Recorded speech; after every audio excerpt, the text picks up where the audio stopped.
So ನಿಮ್ಮನ್ನ serial ಅಲ್ಲಿ ನೋಡಿದ್ವಿ, ಇದು ಮೊದಲನೇ ಸಿನಿಮಾ, ಹೇಗಿದೆ ಜೋಶ್? ಜೋಶ್ ತುಂಬಾ ಚೆನ್ನಾಗಿದೆ. ಆಕ್ಚುಲಿ ಸೀರಿಯಲ್ ಅಲ್ಲಿ ನಾರ್ಮಲ್ ಇರುತ್ತೆ ಆಕ್ಟಿಂಗ್ ಎಲ್ಲ. ಸೊ ಈ ಸಿನಿಮಾದಲ್ಲಿ ಏನೇನೋ ಮಾಡಿಸ್ಬಿಟ್ಟಿದ್ರೆ, ಏನೇನೋ ಮನುಷ್ಯರಿಂದ ಡೈರೆಕ್ಟ್ ಆಗಿ ಪ್ರಾಣಿಗಳಾಗ್ಬಿಟ್ಟಿದೀವಿ. ಮನುಷ್ಯರಿಂದ ಪ್ರಾಣಿಗಳಾಗಿದ್ದೀರಾ? Okay, ಅದೇ ಹೇಗೆ? ಅಂದ್ರೆ ನಾವೆಲ್ಲ ಸೇರ್ಕೊಂಡು ಒಂದು ಪ್ಲಾನ್ ಮಾಡ್ಕೊಂಡು ಎಲ್ಲೋ ಒಂದ್ ಕಡೆ ಹೋಗ್ತೀವಿ ಸಿನಿಮಾದಲ್ಲಿ. ಸೊ ಅಲ್ಲಿ ಏನೋ ಒಂದು ಕತೆ ಇರುತ್ತೆ ಆ ಬಿಲ್ಡಿಂಗ್ಗೆ ಅಥವಾ ಆ ಒಂದು ಪ್ಲೇಸ್ಗೆ. ಸೊ ಅಲ್ಲೇನೋ ಒಂದು ಆಗುತ್ತೆ, ಅದನ್ನ ನಾವು ಅಲ್ಲಿ ನೋಡ್ಬೇಕು. ಅದನ್ನ ಸಿನಿಮಾದಲ್ಲಿ ನೀವು ಥಿಯೇಟರ್ಗೆ ಹೋಗಿ ನೋಡ್ಬೇಕು. ಓಕೆ, ನಿಮ್ ಕ್ಯಾರೆಕ್ಟರ್ ಏನು? ನನ್ನ ಕ್ಯಾರೆಕ್ಟರ್ ಇದರಲ್ಲಿ ಜೂಲಿ ಅಂತ ಒಂದು ಪಾತ್ರ ಮಾಡಿದ್ದೀನಿ. ಸೊ ಇದರಲ್ಲಿ ನನ್ನ ಪಾತ್ರ ಏನಂದರೆ ಫುಲ್ ಬಬ್ಲಿ ಕ್ಯಾರೆಕ್ಟರ್ ನಂದು. ಸೊ ನಂದು ಅದರಲ್ಲಿ ಒಂದು ಹುಡುಗಿ ರೀಲ್ಸ್ ಮಾಡಿಕೊಂಡು ಯಾವಾಗಲೂ ಲೈವ್ ಹೋಗೋದು, ಫಿಲ್ಮ್ ಇಂಡಸ್ಟ್ರಿಗೆ ಸೇರ್ಕೋಬೇಕು ಅಂತ ಯಾವಾಗಲೂ ಡೈರೆಕ್ಟರ್ ಹಿಂದೆ ಸುತ್ತೋದು. ಸೊ ಈ ಥರ ಕ್ಯಾರೆಕ್ಟರ್ ನಂದು ತುಂಬ ಚೆನ್ನಾಗಿದೆ. ಓಕೆ, ನೀವು ಹೇಳಿದ್ರಿ ರೀಲ್ಸ್ ಮಾಡ್ಕೊಂಡು ತಿರ್ಗಾಡ್ಕೊಂಡು, ಲೈಕ್ ಈಗ ಆಲ್ಮೋಸ್ಟ್ ನಾವೆಲ್ಲ ಅದನ್ನೇ ಮಾಡೋದು, ರೀಲ್ಸ್ ಮಾಡ್ಕೊಂಡು ಅಂತ. ನಿಜ ಜೀವನದಲ್ಲೂ ಹಾಗೇನಾ? ಮಾಡ್ತಾ ಇರ್ತೀನಿ ವಿಡಿಯೋಸ್, ಅವಾಗ ಟೈಮ್ ಇದ್ರೆ ಮಾಡ್ತಾ ಇರ್ತೀನಿ. ಓಕೆ, ನಿಮ್ಮ ಕ್ಯಾರೆಕ್ಟರ್ ಬಂದು ಏನ್ ಕ್ಯಾರೆಕ್ಟರ್ ಮಾಡ್ತಾ ಇದ್ದೀರಾ ಸೀರಿಯಲ್ಗೂ ಹಾಗೆ ಈ ಮೊದಲನೇ ಸಿನಿಮಾಗೂ ಏನಾದ್ರು ಒಂದಷ್ಟು ಡಿಫ್ರೆನ್ಸ್ ಅಂತ ಏನಾದ್ರು ಕಾಣ್ತಾ? ಹೌದು, ತುಂಬಾ ಡಿಫ್ರೆನ್ಸ್ ಇದೆ. ಇವಾಗ ಸೀರಿಯಲ್ ಅಲ್ಲಾದ್ರೆ ಸೊ ಡೈಲಿ ಅದೇ ಇರುತ್ತೆ. ಸೊ ಒಂದು ಕಂಟಿನ್ಯೂ ಆಗಿ ಅದನ್ನ ಮಾಡ್ಕೊಂಡಿರ್ತಾರೆ. ಸೊ ಸಿನಿಮಾ ಆದಾಗ ಒಂದು ಕ್ಯಾರೆಕ್ಟರ್ಸು, ಒಂದು ಕತೆ, ಸೊ ಈ ಕ್ಯಾರೆಕ್ಟರ್ ಇಲ್ಲೇ ಬರುತ್ತೆ, ಸೊ ಈ ಕ್ಯಾರೆಕ್ಟರ್ ಈ ಥರ ಹೋಗುತ್ತೆ ಅಂತ ಒಂದು ಸಿನಿಮಾಗೂ ಸೀರಿಯಲ್ಗಿರೋ ವ್ಯತ್ಯಾಸ. ಸೊ ನಂದು ಕ್ಯಾರೆಕ್ಟರ್ ಬಂದು ಇದರಲ್ಲಿ ಫ್ರೆಂಡ್ ಥರ ಕ್ಯಾರೆಕ್ಟರ್ ಇರುತ್ತೆ. ಸೊ ತುಂಬ ಜಾಯ್ಫುಲ್ ಕ್ಯಾರೆಕ್ಟರ್, ತುಂಬ ಮಜಾ ಮಾಡ್ತಿರ್ತೀನಿ, ಸುಮ್ಮನೆ ಕೂರ್ತಿರಲ್ಲ. ಇಲ್ಲೇನೋ ಕೀಟ್ಲೆ ಮಾಡಿದೆ, ಅಲ್ಲೇನೋ ಕೀಟ್ಲೆ ಮಾಡಿದೆ, ಫ್ರೆಂಡ್ಸ್ನ ಕರ್ಕೊಂಡು ಏನೋ ಒಂದು ಮಾಡಿದೆ. ಸೊ ಈ ಥರ ಕ್ಯಾರೆಕ್ಟರ್ ಟ್ರಾವೆಲ್ ಆಗುತ್ತೆ. ಸೊ ಚೆನ್ನಾಗಿ ಬಂದಿದೆ. ಓಕೆ, ಈಗ ನಾರ್ಮಲ್ ಆಗಿ ಸಿನಿಮಾ ಅಂತ ಬಂದ್ರೆ ಒಬ್ರು ಹೀರೋ ಒಬ್ರು ಹೀರೋಯಿನ್ ಇರ್ತಾರೆ, ನಾವು ಇದೇ ರೀತಿ ಇರುತ್ತೆ ಸಿನಿಮಾ ಅಂತ ಅನ್ಕೊಂಡಿರ್ತೀವಿ. ಬಟ್ ಇಲ್ಲಿ ಇಬ್ರು ಹೀರೋಯಿನ್ ಇರೋದ್ರಿಂದ ಕತೆ ಹೇಗ್ ಹೋಗುತ್ತೆ ಅನ್ನೋದು ಗೊತ್ತಾಗಿಲ್ಲ. ಅವ್ರಿಬ್ರು ಅಂತೂ ಒಂಚೂರು ಹಿಂಟ್ ನನಗೆ ಬಿಟ್ಕೊಡ್ಲಿಲ್ಲ. ಸೊ ಈ ನಾಯಿ ಇದೆ ಎಚ್ಚರಿಕೆ ಅಂತ ಬಂದಾಗ ಹೆಸರೇ ಸ್ವಲ್ಪ ಸ್ಪೆಷಲ್ ಆಗಿದೆ, ಹಾಗೆ ಏನಪ್ಪಾ ಇದು ಅಂತ ವಿಚಿತ್ರವಾಗೂ ಕೂಡ ಇದೆ. ನೀವು ಹೇಗ್ ಒಪ್ಕೊಂಡ್ರಿ ಈ ಸ್ಟೋರಿನ? ಯಾಕೆ ಇಷ್ಟ ಆಯ್ತು? ಸೊ ನಾನು ಮೊದಲೇ ನನಗೆ ಡಾಗ್ಸ್ ಅಂದರೆ ತುಂಬ ಇಷ್ಟ. ಓಕೆ, ಸೊ ನಾಯಿ ಬಗ್ಗೆ ಫಿಲ್ಮ್ ಅಂತ ಹೇಳಿದ್ರಲ್ಲ, ಸೊ ನಾನು ಆಬ್ವಿಯಸ್ಲಿ ನಾನು ಮಾಡ್ತೀನಿ ಅಂತ ಹೇಳಿದೆ. ಸೊ ನನ್ನ ಪಾತ್ರ ತುಂಬ ಇಂಟ್ರೆಸ್ಟಿಂಗ್ ಅನ್ನಿಸ್ತು ನನಗೆ. ಸೊ ಈ ರಿಯಲ್ ಲೈಫಲ್ಲೂ ನಾನು ಅದೇ ಮಾಡ್ತಾ ಇರ್ತೀನಲ್ಲ, ಸೊ ಮ್ಯಾಚ್ ಆಗೈತೆ, ಈಸಿ ಆಗಿಬಿಡುತ್ತೆ ನನಗೆ ಅಂತ. ಅವ್ರಿಗೆ ನಾಯಿ ಅಂದ್ರೆ ಇಷ್ಟ, ನಮ್ ನಾಯಿ ಅಂದ್ರೆ ಭಯ. ಯಾಕಂದ್ರೆ ಒಂದೆರಡು ಸರ್ತಿ ನನ್ಗೆ ಅಟ್ಟಾಡ್ಸ್ಕೊಂಡು ಬಂದಿದೆ ನಾಯಿ. ನಿಜ. ಇಲ್ಲ ಅಂದ್ರೆ ರಾತ್ರಿ ಹೋಗ್ತಿರ್ತೀವಲ್ಲ ಊಟ ಮಾಡ್ಕೊಂಡು, ಅದೇನೋ ಗೊತ್ತಿಲ್ಲ, ಸುಮ್ನೆ ಹೋಗ್ತಿರ್ತೀವಿ, ಬಂದ್ಬಿಡುತ್ತೆ ಹಿಂದೆನೆ. ನೀವ್ ಹಿಂದೆ ತಿರುಗಿ ನೋಡ್ತೀರಾ ಅನ್ಸುತ್ತೆ. ಅದು ನಾವ್ ಅದನ್ನ ನೋಡ್ತೀವಿ ಭಯದಲ್ಲಿ, ಯಾವಾಗ ಅದು ನಮಗೇನೋ ಮಾಡಕ್ ಬರ್ತಿದ್ದಾರೆ ಅಂತ. ಸೊ ನಾನ್ ಹಿಂಗೆ ಮಾಡೋದು. ನಾವು ಸುಮ್ನೆ ಹೋಗ್ಬೇಕು, ಏನು ಮಾಡಲ್ಲ, ನಾವ್ ಅದನ್ನೇ ನೋಡ್ಕೊಂಡು ಎದ್ರುಕೊಂಡು ಅದ್ ನೀಟಾಗಿ ಗೊತ್ತಾಗತ್ತೆ ಎದ್ರುಕೋದಾರ ಅಂತ. ನಿಮಗ್ ಭಯ ಯಾವ ತರ ಇದೆ ನಾಯಿ ಮೇಲೆ ಹೇಳಿ? ಅಂದ್ರೆ ನಾರ್ಮಲ್ ಆಗಿ ಇದು ಗೊತ್ತಾಗುತ್ತಲ್ಲ ಯಾವ ನಾಯಿ ಹಿಂಗೆ ಅಂತ. ಅಂದ್ರೆ ಭಯಾನಕವಾಗಿ ಕರಾವಾಗ ಕಾಣಿಸ್ತು ಅಂದ್ರೆ ನೀನ್ ಅಲ್ಲೇ ಇರು, ನಾನು ಇಲ್ಲೇ ಇರ್ತೀನಿ. ಚೆನ್ನಾಗಿತ್ತು, ಸುಮ್ನೆ ಬಾಲ ಅಲ್ಲಾಡ್ಸಿತ್ತು ಅಂದ್ರೆ ಅದನ್ನ ಏನೋ ತಿನ್ಸಿ ಅದು ಮಾಡ್ಬೋದು. ಹೇಳಕ್ಕಾಗಲ್ಲ, ಪ್ರಿಡಿಕ್ಟ್ ಮಾಡಕ್ಕಾಗಲ್ಲ. ಮಾತ್ ಬರ್ತಿತ್ತು ಅಂದ್ರೆ ಪ್ರಿಡಿಕ್ಟ್ ಚೆನ್ನಾಗಿದೆ ಅಂತ, ನಾನ್ ಚೆನ್ನಾಗಿದ್ದೀನಿ ಅಣ್ಣ ಬರ್ಲಾ ಅಂತ ಕೇಳಬಹುದಿತ್ತು. ಮಾತೇ ಬರಲ್ವಲ್ಲ, ಹೆಂಗ್ ಹೇಳ್ತೀರಾ? ಬಂದ್ ಹಿಡ್ಕೊಂತಂದ್ರೆ ಎಲ್ಲ ಒಂದ್ ಕಡೆ 14 ಇಂಜೆಕ್ಷನ್ ಮಾಡ್ತಾರಂತೆ. ಸೊ ಐ ಥಿಂಕ್ ಕಚ್ಚಿದ್ಯಾ ನಿಮ್ಗೆ? ಕಚ್ಚಿಲ್ಲ, ಒಂದ್ಸರ್ತಿ ಟೂ ವೀಲರ್ ಓಡಿಸ್ಬೇಕಾದ್ರೆ ನನಗೂ ಹಟ್ಸ್ಕೊಂಡ್ ನಾನು ಏನ್ ಮಾಡ್ಬಿಡ್ತೀನಿ ಅಂದ್ರೆ ಅದನ್ನ ನೋಡಿದ ತಕ್ಷಣ ಸ್ಲೋ ಮಾಡ್ಬಿಡ್ತೀನಿ. ಫಾಸ್ಟ್ ಆಗಿ ಹೋದ್ರೆ ಹಟ್ಸ್ಕೊಂಡ್ಬರೋದು, ನೋಡಿದ ತಕ್ಷಣ ಸ್ಲೋ ಮಾಡ್ಬೇಕು, ಅವಾಗ್ಲೇ ಅದು ಸುಮ್ಮನೆ ಇರುತ್ತೆ ಅಷ್ಟೇ. ನಿಮಗೆ ಯಾವಾಗ ಈ ನಾಯಿ ಕಂಡ್ರೆ ಭಯ ಯಾವಾಗಿಂದ ಹುಟ್ಕೊಳ್ತು? ಯಾವಾಗಿಂದ ಅಂದ್ರೆ, ಸೊ ಒಂದ್ ದಿವಸ ರಾತ್ರಿ ಊಟ ಮಾಡ್ಕೊಂಡು ಎಲ್ಲ ಹೋಗ್ತಿದ್ವಿ, ನಾರ್ಮಲ್ ಆಗಿ ಹೋಗ್ತಿದ್ವಿ ಗಾಡಿ ಮೇಲೆ, ಚೆನ್ನಾಗಿ ಮಾತಾಡ್ಕೊಂಡು ಹೋಗ್ತಿದ್ವಿ. ನನ್ನ ಫ್ರೆಂಡ್ಗೆ ಏನ್ ಮಾಡ್ತು, ಕಾಲಿಗೆ ಸುಮ್ಮನೆ ಅದ್ರ ಹಲ್ಲಿರಲ್ವಾ, ಜಸ್ಟ್ ಹಿಂಗ್ ಪರಿಚಿದೆ. ಅದು ನೆಕ್ಸ್ಟ್ ಡೇ ಏನ್ ಮಾಡಿದ್ವಿ ನಾವು, ಹೋಗಿ ಡಾಕ್ಟರ್ ಈ ತರ ಆಗಿದೆ, ಓಕೆನಾ? ಬರೀ ಪರಿಚಿದಕ್ಕೆ 14 ಇಂಜೆಕ್ಷನ್ ಹೇಳಿದ್ರು. ಅದು ತುಂಬಾ ಸರ್ ತುಂಬಾ ಡೇಂಜರಸ್, ಅದು ಒಂದ್ ಸರ್ತಿ ಇದಾಯ್ತು ಅಂದ್ರೆ ರಿಸ್ಕ್ ತಗೊಳ್ಳೋದು ಬೇಡ, ಮಾಡ್ಕೊಳ್ಳಿ ನೀವು ಅಂತ. ಅದು ಕಚ್ಚಿರೋದು ಇಷ್ಟು, ಹಾಕಿರೋ ಇಂಜೆಕ್ಷನ್ 14. ಇನ್ನೇನಾದ್ರೂ ಕರೆಕ್ಟ್ ಆಗಿ ಶಾಲೆ ಕೇಳಿದ್ರೆ ಹೋಗಿತ್ತು, ಎಲ್ಲೋ ಇಲ್ಲ. ಹೌದು, ನಿನ್ನೆ ಇಷ್ಟು ದೊಡ್ಡ ನಾಯಿ ತಂದಿದ್ರು. ಡಾಕ್ ಸತೀಶ್ ಅವರು. ಓಕೆ ಸಾರಿ, ಸತೀಶ್ ಕ್ಯಾಡಬಾಂಬ್ಸ್ ಅನ್ಬೇಕು, ಅವ್ರನ್ನ ಡಾಕ್ ಸತೀಶ್ ಅನ್ಬಾರ್ದು, ಸಾರಿ. ಅವರು ಸತೀಶ್ ಕ್ಯಾಡಬಾಂಬ್ಸ್ ಅನ್ಬೇಕು, ಅವ್ರನ್ನ ಡಾಕ್ ಸತೀಶ್ ಅನ್ಬಾರ್ದು. ಕೋಪ ಮಾಡ್ಕೊಂತಾರೆ.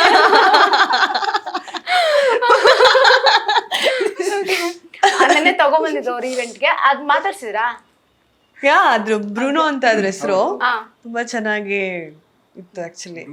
ಬ್ರೂನೋ ಅದ್ ಇನ್ನೊಂದು ಏನೋ ಹೆಸರು, ಪಾಬ್ಲೋ ಎಸ್ಕೋಬಾರ್ ಸಿನಿಮಾ ಅಲ್ವಾ? ನಿಮಗೆ ಎಕ್ಸ್ಪೀರಿಯನ್ಸ್ ಆಗಿಲ್ವಾ ನಾಯಿ ಓಡಿಸ್ಕೊ ಬಂದಿರೋದು, ಕಚ್ಚಿರೋದು ಆತರ? ಇಲ್ಲ, ನಾನು ತುಂಬಾ ನಾಯಿ ಸಾಕ್ಬಿಟ್ಟಿದೀನಿ. ಚಿಕ್ಕ ವಯಸ್ಸಲ್ಲಿ ನಮ್ಮ ಅಮ್ಮನ ಕೈಲಿ ತುಂಬಾ ಒದೆ ತಿಂದಿದ್ದೀನಿ ಈ ವಿಷಯಕ್ಕೆ. ನಾನು ಸ್ಕೂಲ್ಗೆ ಹೋಗ್ಬೇಕಾದ್ರೆ ಮರಿಗಳು ಹಾಕಿರುತ್ತಲ್ಲ ನಾಯಿಗಳು, ಅವ್ರ ಅಮ್ಮ ಏನಾದ್ರು ಎಲ್ಲಾದ್ರೂ ಆಚೆ ಹೋಗಿದಾಗ ಒಂದೊಂದು ಮರಿ ಎತ್ಕೊಂಡ್ಬಂದ್ಬಿಡೋದು ಮನೆಗೆ. ನಮ್ಮಮ್ಮನ ಮತ್ತೆ ವಾಪಸ್ ಅಮ್ಮ ಸಾಕ್ತೀನಿ ಅಂತ ಹಠ ಮಾಡೋದು ನಾನು. ನಮ್ಮಮ್ಮ ಬೇಡ, ಮನೇಲಿ ಇರಲ್ಲ, ನೀವು ಸ್ಕೂಲ್ಗೆ ಹೋಗ್ತೇನೆ, ನಾನು ಆಚೆ ಹೋಗಿರ್ತೀನಿ ಕೆಲ್ಸದ ಮೇಲೆ, ಬೇಡ ಅಂತ. ಅಮ್ಮ ಪ್ಲೀಸ್ ಅಮ್ಮ ಬಿಡ್ಬೇಡಿ ಅಂದ್ಬಿಟ್ಟು ಹೇಳ್ಬಿಟ್ಟು ಹೋಗಿರ್ತೀನಿ ಸ್ಕೂಲ್ಗೆ. ನಾ ಬರಷ್ಟ ನಮ್ಮಮ್ಮ ತಗೊಂಡೋಗ್ಬಿಟ್ಟು ತಿರ್ಗಾ ಎತ್ಕೊಂಡ್ ಬರ್ವೆ. ಇದೇ ತರ ಯಾವ ತರ ಬಿಹೇವಿಯರ್ ಹೆಂಗೆ ಏನು ಅಂತ. ಆಮೇಲೆ ಶಿಟ್ಸು ಕೂಡ ರೀಸೆಂಟ್ ಆಗಿ ನಂದು 2 years ಬ್ಯಾಕ್ ಕದ್ಬಿಟ್ರು ಯಾರೋ. ಆಚೆ ಆಟ ಆಡ್ಕೊಂಡು ಗೇಟ್ ಇಂದ ನುಗ್ಬಿಟ್ಟಿದೆ. ಸ್ವಲ್ಪ ಗ್ಯಾಪ್ ಇತ್ತದು, ಚಿಕ್ಕ ಮರಿ, ಒಂದು 8 months ಬೇಬಿ. ಅದು ಆಚೆ ಹೋಗಿದೆ, ನಾನು ಗೇಟ್ ಹಾಕಿದ್ರು ಸಂದಿನ ನುಗ್ಗೋಗ್ಬಿಟ್ಟಿದೆ ಅದು.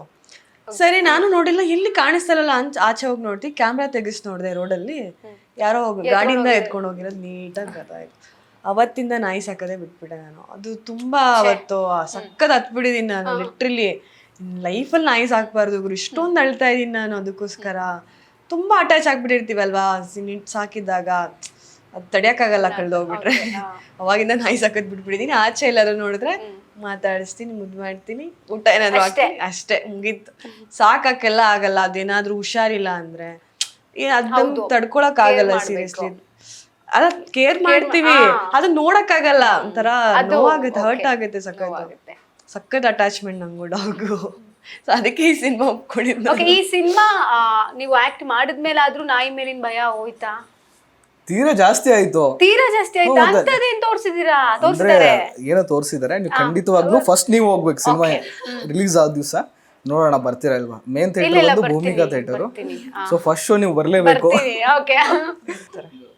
ನೀವು ಕರೆದ್ಮೇಲೆ ಬರ್ತಾರೆ ಅಲ್ವಾ? ಮತ್ತೆ ಓಕೆ, ಒಂದ್ ಕಡೆ ಹಾರರು, ಇನ್ನೊಂದ್ ಕಡೆ ಥ್ರಿಲ್ಲರು, ಇನ್ನೊಂದ್ ಕಡೆ ಒಂದು ಮೆಸೇಜ್ ಕೂಡ ಹೇಳಿದ್ದಾರೆ ಸಿನಿಮಾದಲ್ಲಿ. ಓಕೆ, ಯಾವ ರೀತಿ ಹೋಗಿದೆ ಸಿನಿಮಾ? ಸಿನಿಮಾ ತುಂಬಾ ಚೆನ್ನಾಗಿ ಬಂದಿದೆ. ಬರೀ ಹಾರರು, ಥ್ರಿಲ್ಲರು ಅಷ್ಟೇ ಅಲ್ಲ, ಕಾಮಿಡಿನೂ ಇದೆ. ಒಳಗಡೆ ಸ್ವಲ್ಪ ಲವ್ ಇದೆ, ಚೂರ್ ರೊಮ್ಯಾನ್ಸ್ ಇದೆ. ಅದಕ್ಕೆ ಬಿಟ್ರೆ ಅವರಿಬ್ರದಂತೂ ಏನೂ ಇಲ್ವಂತೆ. ನಿಮ್ಮಿಬ್ರದ್ದು ಏನಾದ್ರೂ ಕೆಮಿಸ್ಟ್ರಿ ವರ್ಕೌಟ್ ಆಗಿದೆಯಾ? ಇಲ್ಲ, ನಮ್ದು ಏನೂ ಇಲ್ಲ, ಒಂಚೂರು ಇಲ್ಲ. ಇದೆ, ಎಲ್ಲಾನು ಇಲ್ಲ ಹೇಳ್ಬಿಟ್ರೆ ಓಕೆ, ನಾವ್ ಅಲ್ಲೇ ಬರ್ಬೇಕು. ಆಮೇಲೆ ಬಂದು ಹೋಗಿರ್ಬೇಡಿ ಆ ರೀತಿ. ಇಲ್ಲ, ಸುಮ್ನೆ ಅಂತಿರೋದು. ಇಲ್ಲ, ತಪ್ಪಿದ್ರೆ ಹೇಳ್ಬೇಕು ಡೈರೆಕ್ಟ್ ಆಗಿ. ನಾವು ನೆಕ್ಸ್ಟ್ ಸಿನಿಮಾ ತಿಳ್ಕೊಳಕ್ಕೆ ನಮ್ಗೆ ಒಳ್ಳೇದಲ್ವಾ, ಏನಾದ್ರೂ ತಪ್ಪಿದ್ರೆ ಹೇಳಿ. ನಾನ್ ಕೇಳಿದ ಪ್ರಶ್ನೆಗೆ ಆನ್ಸರ್ ಹೇಳಿ. ಹೇಳಿ ಮ್ಯಾಮ್, ಏನೇನಿದೆ ಸಿನಿಮಾದಲ್ಲಿ?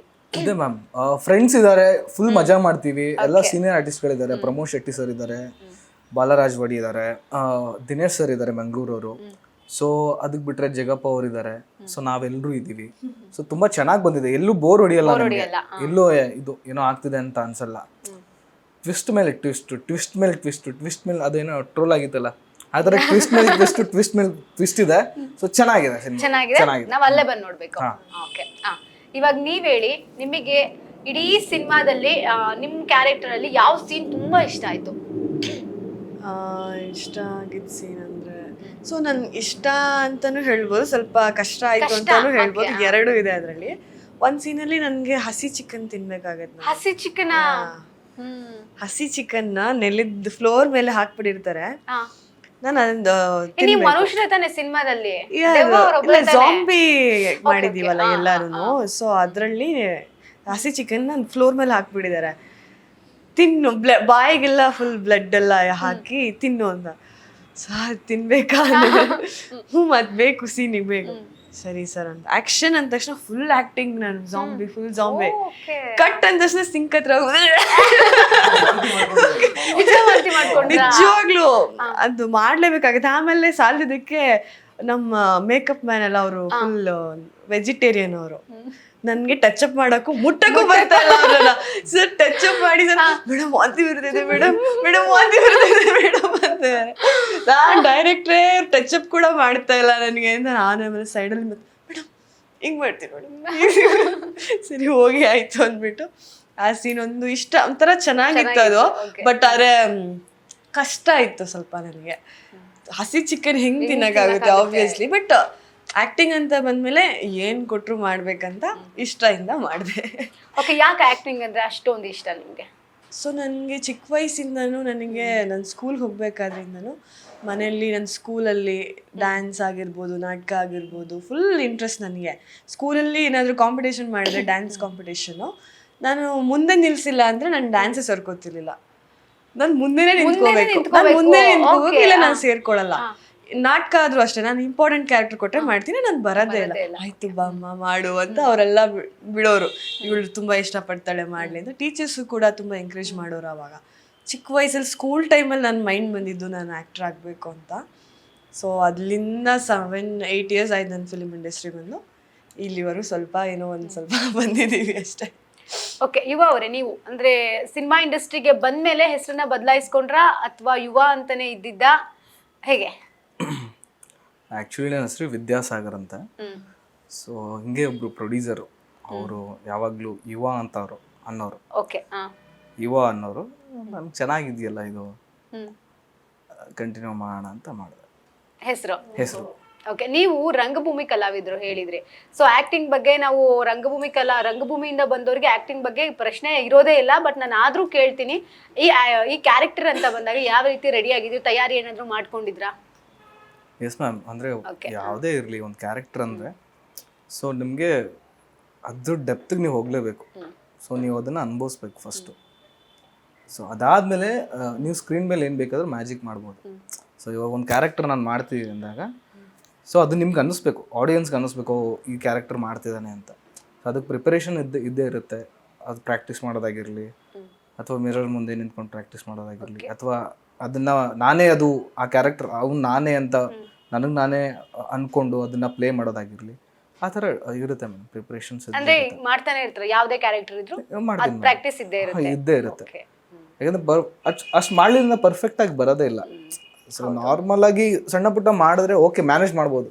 ಬಟ್ ನೀವು ಆ ಥರ ಕ್ಯಾರೆಕ್ಟರ್ ಇದ್ದಾಗ ಸೊ ಮಾಡಬೇಕು ಅಂದರೆ ಆಬ್ವಿಯಸ್ಲಿ ನೀವು ಪ್ರಿಪೇರ್ ಆಗಲೇಬೇಕು. ಓಕೆ, ಈ ನಾಯಿ ಇದೆ ಎಚ್ಚರಿಕೆ ಅನ್ನುವಂತಹ ಕತೆ ಸಿಕ್ತಾಗ ನಿಮಗೆ ಯಾಕೆ ಒಪ್ಕೋಬೇಕು ಅನ್ನಿಸ್ತು? ಕತೆ ಯಾಕೆ ಇಷ್ಟ ಆಯ್ತು? ಮ್ಯಾಮ್, ನನ್ನ ಫ್ರೆಂಡ್ ಒಬ್ಬರು ಮಂಜುನಾಥ್ ಕಾಚೂರ್ ಅಂತ. ಸೊ ಅವರು one of the producer. So ಅವ್ರು ಈ ಥರ ಹೇಳಿದ್ರು, ನೋಡಿ ಮಾತಾಡಿ ಒಂದು ಸರ್ತಿ ಅಂತಂದರು. ಸರಿ ಸರ್ ಹೋಗ್ತೀನಿ ಮಾತಾಡ್ತೀನಿ. ಕತೆ ಕೇಳಿದೆ, ತುಂಬ ಚೆನ್ನಾಗಿ ಅನ್ನಿಸ್ತು. ಒಂಥರ ಝೂಂಬಿ ಕಾನ್ಸೆಪ್ಟ್ ಇತ್ತು, ಫುಲ್ಲು ಮಜಾ ಮಾಡೋ ಥರ ಇತ್ತು. ಅಂದರೆ ಮಜಾ ಅಂದರೆ ಸಿನಿಮಾದಲ್ಲಿ ಎಲ್ಲ ಕ್ಯಾರೆಕ್ಟರ್ ಫಿಲ್ಲಪ್ ಅಂದರೆ ಫಿಲ್ ಆಗಿದ್ರೆ ಎಲ್ಲರೂ, ಇವರು ಚೆನ್ನಾಗಿದ್ದಾರೆ, ಈ ಕ್ಯಾರೆಕ್ಟರ್ ಚೆನ್ನಾಗಿದೆ, ಅದು ಕ್ಯಾರೆಕ್ಟರ್ ಚೆನ್ನಾಗಿದೆ ಅಂತ. ಸೊ ಇದು ಮಾಡಿದ್ರೆ ಚೆನ್ನಾಗಿರುತ್ತೆ ಅಂತ ಮಾಡಿದ್ರಿ. ಓಕೆ, ಮಾನಸ ಅವರೇ, ನೀವು ಇಡೀ ಸಿನಿಮಾದಲ್ಲಿ ನಿಮ್ಮ ಒಂದು ಕ್ಯಾರೆಕ್ಟರ್ ಹೋಗುತ್ತಾ ಅಥವಾ ಎಂಡ್ ಅಂತ ಮಿಡಲ್ ಅಲ್ಲಿ ಏನಾದ್ರು ಟ್ವಿಸ್ಟ್ ಆ ರೀತಿ ಏನಾದ್ರು? ನಿಜ ಹೇಳ್ಬೇಕಂದ್ರೆ ನಮ್ಗೆ ಸಿನಿಮಾನೇ ತೋರಿಸಿಲ್ಲ. ಅವರು ಅದೇ ಕಂಪ್ಲೇಂಟ್ ಹೇಳಿದ್ರು, ನಮ್ಗೆ ಸಿನಿಮಾನೇ ನಾವು ಡಬ್ಬಿಂಗ್ ಹೋದಾಗ ಸ್ವಲ್ಪ ನೋಡ್ಕೊಂಡ್ವಿ ಅಷ್ಟೇನೆ. ಬಟ್ ಅದರ್ವೈಸ್ ನಮ್ ಸಿನಿಮಾನೇ ಗೊತ್ತಿಲ್ಲ. ನಾನು ತೋರಿಸಿ ಸರ್ ಅಂತ ಡೈರೆಕ್ಟರ್, ಇಲ್ಲ ನೀವು ಸಿನಿಮಾ ಚೆನ್ನಾಗಿ ಬಂದಿದೆ, ನೀವು ಥಿಯೇಟ್ರಲ್ಲೇ ನೋಡ್ಬೇಕು, ಆ ಕ್ಯೂರಿಯಾಸಿಟಿ ಇರ್ಬೇಕು ನಿಮ್ಗೆ ಅಂತ. ಇವತ್ತು ಕೂಡ ಲಿಟ್ರಲಿ ಹೋಗೋಣ ಸರ್ ಅಂತ ನಮ್ಮ ಆಕ್ಟರ್ ಲೀಲಾ ಮೋಹನ್ ಅವ್ರಿಗೂ ಕೇಳಿದ್ವಿ, ನಮ್ಮ ಹೀರೋ ಸರ್ಗೆ. ಅವರು ಕೂಡ ನೋಡೋಣ ಇರಿ ಇವತ್ತು ಅಂತ ಹೇಳಿದ್ದಾರೆ, ನೋಡೋಣ. ನೀವು ಸಿನಿಮಾ ನೋಡಿಲ್ಲ? ಇಲ್ಲ, ಎಡಿಟಿಂಗ್ ಅಲ್ಲಿ ಅಷ್ಟೇ ನಾನು ನೋಡಿರೋದು, ಡಬ್ಬಿಂಗ್ ಆಗುವಾಗ ಅಷ್ಟೇ ನಾನು ನೋಡಿರೋದು. ಬಟ್ ಸಿನಿಮಾ ಚೆನ್ನಾಗಿ ಬಂದಿದೆ ಅಷ್ಟೇ. ಓಕೆ, ನಿಮ್ಮಿಬ್ರ ಕೆಮಿಸ್ಟ್ರಿ ಅಥವಾ ಮ್ಯಾರೇಜ್ ಆಗ್ತೀರಾ ಅಥವಾ ಲವ್ ಮಾಡ್ತೀರಾ ಏನು? ಅಂದ್ರೆ ಸಿನಿಮಾದಲ್ಲಿ ಅದೇನೆ, ಸಿನಿಮಾದಲ್ಲಿ ಆಕ್ಚುಲಿ ನಾವೆಲ್ಲ ಒಂದು ಫ್ರೆಂಡ್ಸ್ ಟೀಮು ನಾವೆಲ್ಲರೂ. ಸೊ ಹಂಗ್ ಕ್ಯಾರಿ ಹೋಗ್ತಾ ಇರುತ್ತೆ ಎಲ್ಲಾರ್ದು ಅಷ್ಟೇ. ಸೊ ಅತ್ರಲ್ಲ ಹೀರೋ ಹೀರೋಯಿನ್ ಅಂದ್ರೆ ಏನ್ ಹೇಳಿ ಸಿನಿಮಾದಲ್ಲಿ? ನಾವು ಲವರ್ಸ್ ಮದ್ವೆ ಆಗ್ತಾರೆ, ಏನೋ ಒಂದು ಜಗಳ ಆಗುತ್ತೆ, ಬ್ರೇಕಪ್ ಆಗುತ್ತೆ, ಮತ್ತೆ ಒಂದಾಗ್ತಾರೆ. ಮತ್ತೆ ಬೇರೆ ಮತ್ತೆ ದೂರ ಆಗ್ತಾರೆ. ಟ್ವಿಸ್ಟ್ ಆ ತರ ಟ್ವಿಸ್ಟ್ ಗಳು ಸಿಗಲ್ವಾ? ಇಲ್ಲ ಆ ಥರ ಓಕೆ ಬಟ್ ಮಜಾ ಇದೆ ಸಿನಿಮಾ ಪೂರ್ತಿ ಚೆನ್ನಾಗಿದೆ. ಓಕೆ, ನಿಮ್ಮ ಕಾಂಬಿನೇಷನ್ ಅಲ್ಲಿ ಅದ ಲೀಲಾ ಮೋಹನ್ ಅವ್ರ ಕಾಂಬಿನೇಷನ್ ಆಗಿರಬಹುದು, ನಿಮ್ಮ ಕಾಂಬಿನೇಷನ್ ಅಲ್ಲಿ ಏನಾದ್ರು ಸೀನ್ಸ್ ಗಳಿದೆಯಾ? ಅಲ್ಲ ಆಕ್ಚುಲಿ ಪ್ರಬೀಕ್ ಅಂತ ಒಬ್ರು ಇದ್ದಾರೆ, ಓಕೆ ಇನ್ನೊಬ್ರು ಆಕ್ಟರ್ ಇದರಲ್ಲಿ ತುಂಬಾ ಚೆನ್ನಾಗಿ ಆಕ್ಟ್ ಮಾಡಿದ್ದಾರೆ ಅವ್ರು ಕೂಡ. ಅವ್ರ ಜೊತೆ ಒಂದು ಕಾಮಿಡಿ ಸೀನ್ ಇದೆ, ಅದು ಎಕ್ಸ್ಪೆಕ್ಟ್ ಮಾಡ್ಬೋದು ನನ್ನ ಕಡೆಯಿಂದ ಒಂದ್ ಸ್ವಲ್ಪ ಅಷ್ಟೇ. ನಿಮ್ ಕಡೆಯಿಂದ ಚೆನ್ನಾಗಿ ಕತೆ ಕಲಿಗೌಡ್ರದು ಡೈರೆಕ್ಷನ್ ಚೆನ್ನಾಗಿ ಮಾಡಿದ್ದಾರೆ. ಸೊ ಎಲ್ಲರೂ ಆ್ಯಕ್ಟ್ ಚೆನ್ನಾಗಿ ಮಾಡಿದ್ದೀವಿ ಅಷ್ಟೇ. ಅಷ್ಟೇ. ಜಗಪ್ಪ ಅವ್ರ ಕಾಮಿಡಿ ಕಾಂಬಿನೇಷನ್ ವರ್ಕೌಟ್ ಆಗಿದೆಯಾ ನಿಮ್ ಕಡೆಯಿಂದ? ಅದು ಆ್ಯಕ್ಚುಲಿ ಏನಾಗಿದೆ ಅಂದರೆ ಶೂಟ್ ಆದಮೇಲೆ ಇನ್ನೊಂದು ಶೆಡ್ಯೂಲ್ ಮಾಡ್ಕೊಂಡು ಅವ್ರು ಶೂಟ್ ಮಾಡ್ಕೊಂಡಿದ್ದಾರೆ. ಸೊ ಅದ್ರ ಬಗ್ಗೆ ಆ್ಯಕ್ಚುಲಿ ನಾವು ಸಿನಿಮಾ ನೋಡಿದ್ರೆ ಕಂಪ್ಲೀಟ್ ಆಗಿ ಗೊತ್ತಾಗ್ತಿತ್ತು. ಸೊ ಅದು ಇವ್ರು ಬೇಕಂತಾನೆ ಸಿನಿಮಾ ಥಿಯೇಟ್ರಲ್ಲೇ ನೋಡಿ ಅಂತಿದ್ದಾರೆ. ಸೊ ನೋಡೋಣ ಏನೇನಾಗುತ್ತೆ. ಅಲ್ಲೇ ನೋಡ್ಬಿಡೋಣ, ಎಲ್ಲರೂ ಒಟ್ಟಿಗೆ ಕುತ್ಕೊಂಡು ಸಿನಿಮಾ ನೋಡೋಣ ಅಷ್ಟೇ.